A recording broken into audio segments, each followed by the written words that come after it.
কৃষ্ণ কৃষ্ণ গোবিন্দ গোবিন্দ বলো রে, জয় রাধে রাধে।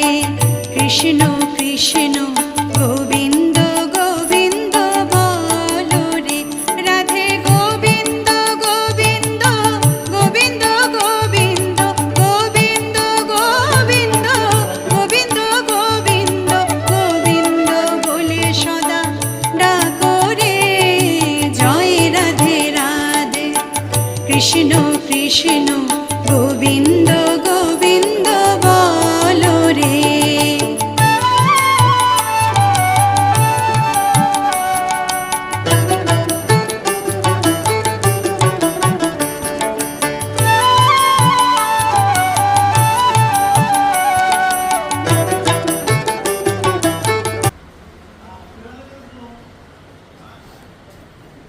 मी ते उचलून फ्रीजमध्ये ठेवलं, सोमला म्हणलो सोमवारी ज्या वेळेला बसल्या त्या आधी पिरू खाय थोडा बाबा. वैष्णवीला पण आठवण करून दिली म्हणलं पिरू